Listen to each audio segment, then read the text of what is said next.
আদিত্যর এই কয়েকটা শব্দ যেন বিষের মতো লাগলো অর্থে। চিৎকার করে কাঁদতে লাগলো আর বলছিল, এর মানে কি?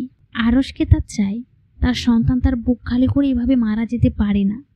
কম বেশি সবাই জানতো আরশ বাঁচবে না।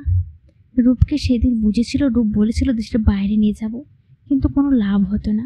বাচ্চার পাকস্থলী হৃৎপিণ্ড এতটা সক্রিয় ছিল না। প্রথমত টুয়েন বেবি ছিল, যার ফলে ওদের কারোর গ্রোথ ঠিক মতো হয়নি। দ্বিতীয়ত প্রেগনেন্সির সময় কিছু কমপ্লিকেশন প্লাস ঠিক পরিমাণের পুষ্টি না থাকার আজই পরিণত। অর্থে এই সময় আদিত্যর বুকে সার খামচে ধরে শুধু আকুতি করতে থাকে, আতিথ্যতা, প্লিজ আমার আরশকে ফিরিয়ে দাও। তুমি যা বলবে আমি করব, কোনোদিন তোমার সামনে আসবো না, আমি মরে গেলেও আসবো না, প্লিজ এনে দাও।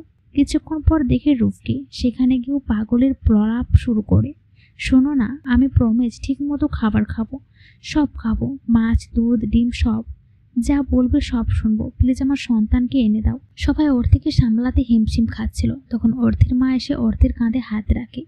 অর্থের জন্য এবার আরো খেপে ওঠে, মাকে জড়িয়ে ধরে বলে, মা, মা, তুমি কেন অভিশাপ দিলে? আবার দুই সন্তানকে কেন কেড়ে নিলা? আমি কি ক্ষতি করেছিলাম তোমার? আল্লাহ আমার দুই সন্তানকে কেড়ে নিল তোমার অভিশাপে। মা, আরেকটা অভিশাপ দাও না, দাও না মা, বলো না আল্লাহকে আমাকেও নিয়ে যেতে, আমিও যেন মরে যাই। মা বলো না গো। অর্থে মাকে ছেড়ে উঠে দাঁড়াতে জ্ঞান হারায়। রূপ, আদিত্য দুজনে দৌড়ে গিয়ে ধরতে আদিত্যর বাম হাত দিয়ে অর্থিকে জড়িয়ে তুলে নেয়। আদিত্য আবার আর রূপকে নিয়ে কিছু বলে না, চুপচাপ গাড়িতে করে বাসায় নিয়ে আসে। আরশকে কবর দেওয়া হয়েছে অরুণিমার পাশেই। এবার অর্থিকে নিয়ে যাওয়ার সাহস পায়নি অর্থের বাবা। কিভাবে পারে? তার ছোট্ট মেয়েটার জীবনে কি সব হচ্ছে? আল্লাহ তুমি একটু রহমত নালিশ করো। বুকের বাম পাশে প্রচন্ড রকম ব্যথা হয় ইয়াদিন, তবুও মালুম পড়ছে না সে। আদিত্য রাতগুলো এখন সিগারেটে কেটে যায়। রাতগুলো যখন গভীর হয়, অর্থের রুম থেকে ভেসে আসে চাপা চিৎকার। আয়ান বোনের মুখের দিকে তাকাতে পারে না, খুব কষ্ট হয় কিছু খাওয়াতে, তবুও তো খেতে হবে। রূপ কখনো আসে কখনো আসে না, বড্ড ব্যস্ত। কোথাও না কোথাও সে বাচ্চাদের মৃত্যুর জন্য অর্থেকেই মানে।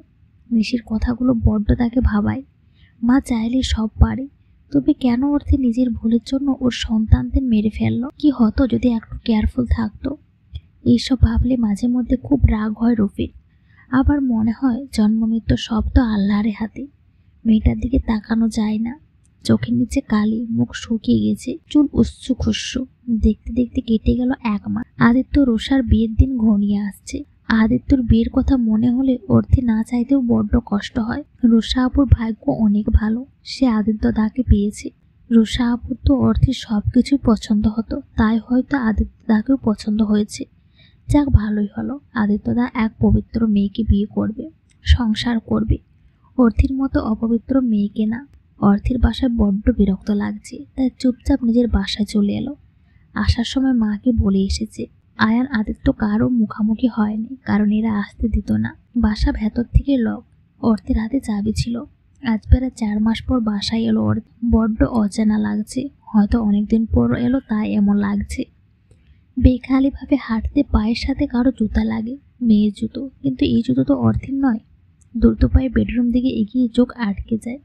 বিছানায় রূপ শুয়ে আছে আর ওয়াশরুমে কেউ শাওয়ার নিচ্ছে। অবশ্য সে কেউ মেয়ে, কারণ বাইরে থেকে কিছুটা বোঝা যাচ্ছে।